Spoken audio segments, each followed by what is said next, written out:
బాబాసాహెబ్ అంబేద్కర్ గారి 134వ జయంతి ఉత్సవ committee chairman vice chairman మన రామచంద్ర గారు, ఇంకో వైస్ చైర్మన్ ఇటికాల రాజు గారు, మాలమానాడు అధ్యక్షుడు పిల్లి సుధాకర్ గారు, మాల మహాసభ వర్కింగ్ ప్రెసిడెంట్ తాటి కుమార్ గారు,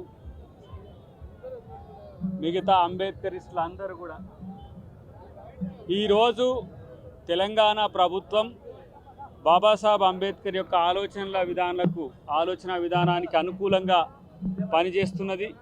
దాదాపు వెల్ఫేర్ కోసం 70,000 కోట్ల రూపాయలు బడ్జెట్లో పెట్టిన ప్రభుత్వం రేవంత్ రెడ్డి గారి ప్రభుత్వం. ఆయన యొక్క ఆలోచనలు, అంబేద్కర్ గారి యొక్క ఆలోచనలను ముందుకు తీసుకుపోవడానికి రేవంత్ రెడ్డి గారు చేస్తున్న ప్రయత్నాన్ని మీరు చూసిండ్రు.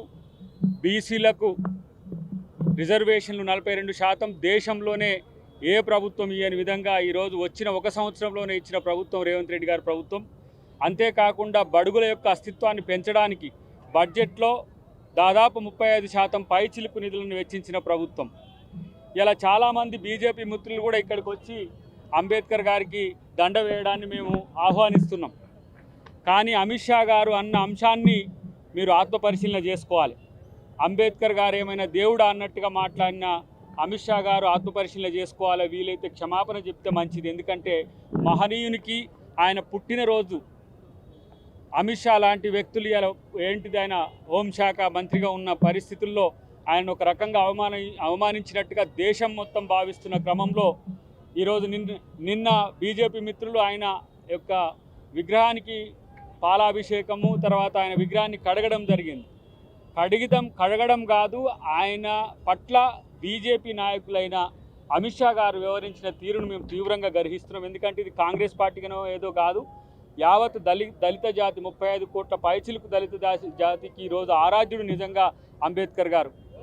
మాకు రాముడెంతో అంబేద్కర్ కూడా అంతే, మాకు కృష్ణుడెంతో అంబేద్కర్ కూడా అంతే, మాకు యేసు ప్రభు ఎంతో అంబేద్కర్ కూడా అంతే, మాకు అల్లా ఎంతో అంబేద్కర్ కూడా అంతే.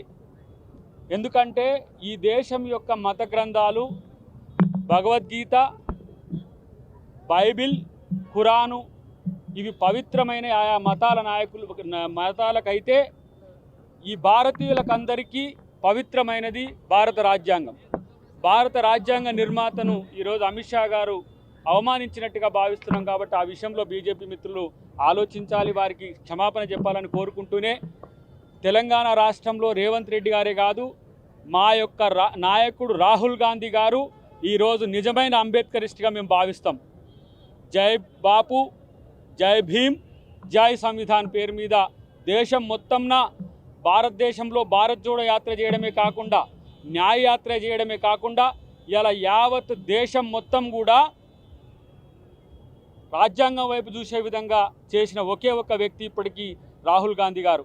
వారి మీద కొంచెం మసకబారేటట్టుగా ఈ మధ్య మన తెలుగు మీడియా కథనాలు కొన్ని వస్తున్నాయి. అది మంచిది కాదని చెప్పి ఆ మిత్రులకు నేను సూచన చేస్తున్నాను. ఎందుకంటే మోడీతో పోలిస్తే రాహుల్ గాంధీని తక్కువ చేసినట్టుగా మాట్లాడడం అనేది ఈరోజు పీడిత వర్గాల 85% మంది యొక్క ఆరాధ్యమైన అంబేద్కర్ను, పూలేను, వారి యొక్క ఆలోచన విధానాన్ని, భారత రాజ్యాంగాన్ని అమలు చేసేందుకు మీరు రాజ్యాంగాన్ని ఇలా తూట్లు పడుస్తుంటే అమలు చేయడానికి చేస్తున్న వీరుడు ఇలా రాహుల్ గాంధీ గారు. కాబట్టి రాహుల్ గాంధీ గారి నేతృత్వంలో ఇక్కడ రేవంత్ రెడ్డి గారు వారి బాటలు నడుస్తూ మేమందరం కూడా బడుగు బలహీన వర్గాలకు అందరం కూడా ప్రభుత్వాలకు సహకరిస్తూనే ఇలా నేను అంటున్నా, కేంద్ర ప్రభుత్వం అయినా సరే మేము విమర్శలు చేస్తున్నాం, సహేతుకమైన అంశాలను తెర మీదకి తెస్తున్నాం తప్పితే వారి మాదిరిగా కించపరిచేటట్టుగా ఎక్కడ కూడా రాహుల్ గాంధీ గారు కానీ రేవంత్ రెడ్డి గారు కానీ చేయట్లేరు.